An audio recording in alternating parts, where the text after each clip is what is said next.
வணக்கம் இயற்கை விவசாய நண்பர்களே, இது உங்கள் மகேஷ்குமார் திருச்சி லால்குடியிலேருந்து பேசுகிறேன். இந்த மழை காலத்தில் என்னோடய கிழுவு வேலி எப்படி இருக்குது, அது மட்டும் இல்லாமல் என் தோட்டத்துக்குள்ளே நான் பண்ண பராமரிப்பு பணிகள் என்னென்னு உங்களோட பகிர்ந்துக்கிறதுக்கு இந்த வீடியோ போட்டிருக்கேங்க. இதுதான் என்னோடய தோட்டத்தோட ஃபுல் வியூ. என்னோடய முந்தைய வீடியோக்களை நான் காட்டியிருக்க மாட்டேன். அவுட்டர்லேருந்து பார்த்தீங்கன்னா இந்த 5 ஏக்கர் நெருக்கி நான் வந்து கிழுவு வேலி தாங்க போட்டிருக்கேன். இதுதான் அது அவுட்டர் வியூ. அந்த ரோடு அந்த பக்கத்து காட்டல, நான் இந்த சைடில் உள்ளதை மட்டும் உங்களுக்கு காட்டியிருக்கேன். நான் என்னோடய முந்தைய வீடியோவில் சொல்லியிருப்பேன், நான் என் கிழுவு வேலி போட்டப்போ என்னென்ன ப்ராப்ளங்கள்லாம் ஃபேஸ் பண்ணேன்னு சொல்லி. அதெல்லாம் எல்லாத்தையும் ஓவர் கம் பண்ணி ஓரளவுக்கு காப்பாற்றி கொண்டு வந்துட்டேங்க. இந்த வருஷம் மழை நல்லா பெஞ்சுது, அதனால் கிழுவு வேலிலாம் நல்லா வளர்ந்து அடர்த்தியாக வர ஆரம்பிச்சிருச்சு. இப்போ எனக்கு வந்து அது பார்க்குறப்ப சந்தோஷமாக இருக்குது. இதை நான் அமைச்சப்போ எல்லோரும் நிறையா குறைகள் சொன்னாங்க. இதை ஏன் இப்படி பண்ணீங்க, ஆடு மாடு தொல்லை வருது, வேலிக்கு வேலி போட்டிங்க, அது இதுன்னு. இப்போ ஒருவேளை அந்த வேலிகள் நான் காப்பாற்றாமல் முயற்சியை விட்டுருந்தேன் அப்படின்னா, இப்போ ஏதோ ட்ரை பண்ணார், ஃபெயிலியர் ஆயிடுச்சு அப்படின்ட்டுருப்பாங்க. இப்போ சக்ஸஸ் பண்ணதுனால இப்போ நிறைய பேர் என்கிட்ட வந்து கிழுவு குச்சி கிடைக்குமா, இதை எப்படி பண்ணீங்க, ஏது பண்ணீங்கன்றத ஃபோன் பண்ணி கேட்குறீங்க. நான் நிறைய பேர்த்துக்கு சொல்கிறது என்னென்னா, என்னோடய எல்லா வீடியோவும் பாருங்கள். ஆரம்பித்தப்போ எப்படி ஆரம்பித்தது, என்ன பிரச்சனைகள் வந்துச்சு, அதுக்கப்புறம் நான் எப்படிலாம் அதை காப்பாற்றினேன், என்னென்ன விஷயங்கள்லாம் செஞ்சேன் அப்படின்றது. இப்போயும் என்கிட்ட பேசுகிற சப்ஸ்கிரைபருக்கோ ஏதாவது ஹெல்ப்புன்னு கேட்குறவங்களுக்கோ நான் சொல்கிறது என்னென்னா, நீங்கள் என்னோடய வீடியோக்கள் இப்போ எல்லாத்தையும் பார்த்தீங்கன்னா உங்களுக்கு ஓரளவுக்கு புரியும். அதே போல் கிழுவு மட்டும் வேலி இல்லைன்றதையும் சொல்லியிருக்கேன். அதே போல் அவங்களுக்கு நிறைய ஐடியா கொடுத்துருக்கேன். உங்கள் ஏரியா எப்படி, ஆடு மாடு இருக்கா இல்லையா, உங்களால் கண்ட்ரோல் பண்ண முடியுமா, அதெல்லாம் நாங்கள் கேட்டுட்டு அவங்களுக்கு என்னால் முடிஞ்ச உதவிகளை நான் செஞ்சுட்டு தாங்க இருக்கேன். அதே போல் நான் கிழுவை வைக்கணும் அப்படின்னு உடனே குச்சி தரேன், நீங்கள் இதை பண்ணுங்கள் அதை பண்ணுங்கன்றதெல்லாம் சொல்கிறது இல்லைங்க. நல்லா அலசி ஆராய்ஞ்சிட்டு உங்களுக்கு இடத்துக்கு தண்ணி வசதிக்கு, ஆடு மாடு தொல்லைகள் இல்லாத இடத்துக்கு எப்படி வைக்கலாம், எப்படி காப்பாற்றலான்றதெல்லாம் நான் அவங்களோட பகிர்ந்துக்கிறேங்க. இந்த சேனல் ஆரம்பித்தப்பே நானும் வந்து ஐடியிலேருந்து வெளியில் வந்து புதுசாக யூடியூப்லாம் பார்த்துட்டு ஒரு ஆர்வக்கோளாறில் ஏகப்பட்ட செலவு பண்ணி ஏகப்பட்ட கஷ்டங்களை அனுபவித்தேன். சரி, நம்மள மாதிரி இருக்கிறவங்க எல்லோரும் ஃபாரின்லேயோ உள்நாட்டிலே இருக்கிறவங்க சாட்டர்டே சண்டே சாப்பிட்டுட்டு இந்த யூடியூப் பார்த்துட்டு உடனே நம்ம வந்து இதை பண்ணணும் அதை பண்ணணும்னு சொல்லிட்டு இருந்த காசெல்லாம் கொண்டு போய் கொட்டுட்டு அப்புறம் அவங்க வந்து ஏன்டா அந்த வேலையை பார்த்துன்ருக்கோம். அது மாதிரி யாரும் பண்ணக்கூடாது. அதனால் அவங்களுக்கு இந்த வீடியோ யூஸ்ஃபுல்லாக இருக்குன்னு தாங்க அந்த சேனலில் நான் போட ஆரம்பித்தேன். அதுக்கப்புறம் நிறைய பேர் பேச ஆரம்பித்தோன்னே நான் தொடர்ந்து போட்டுட்ருக்கேன்.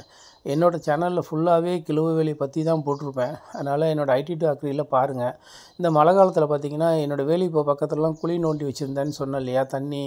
இப்போ பாருங்கள், அந்த தண்ணி வந்து எவ்வளோ தேங்கியிருக்கு.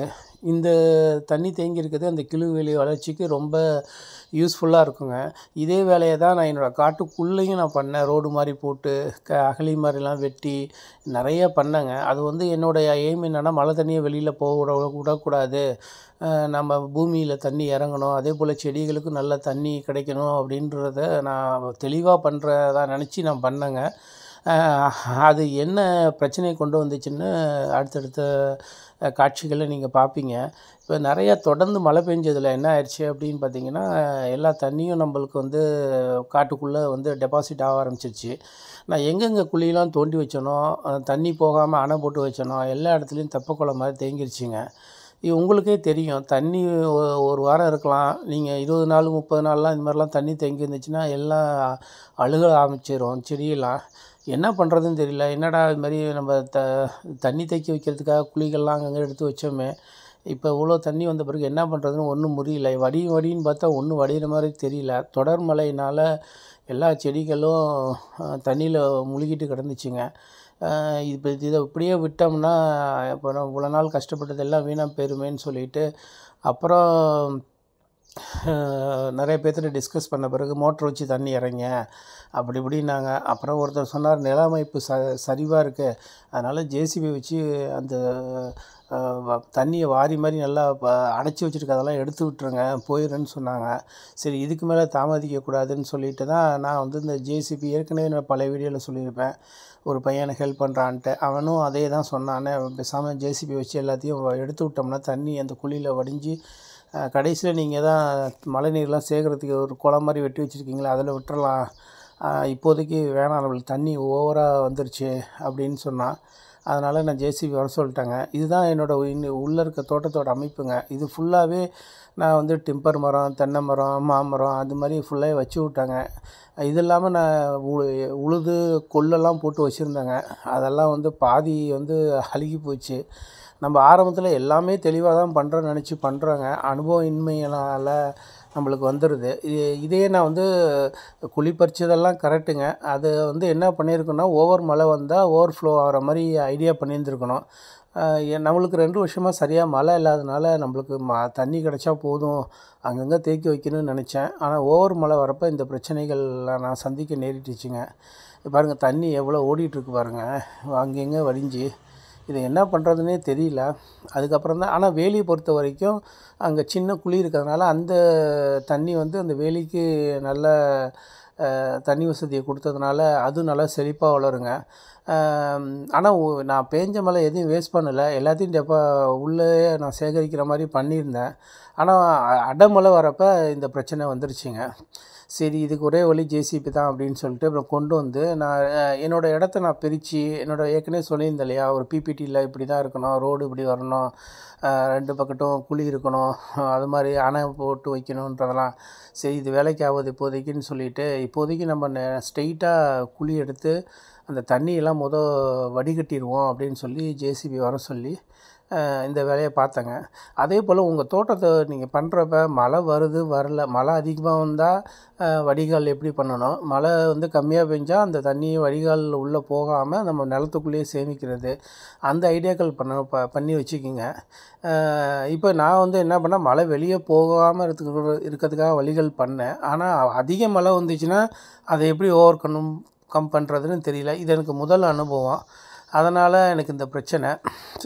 இனி இப்போ எனக்கு வந்து இதில் வந்து தெரிஞ்சுக்கிட்டேன், சரி அதிக மழை வந்துச்சுன்னா நம்ம தண்ணியை வந்து வெளியேற்றிடணும், எங்கேயாவது ஒரு இடத்துல குழி எடுத்து அதில் சேமிச்சுக்கணும்.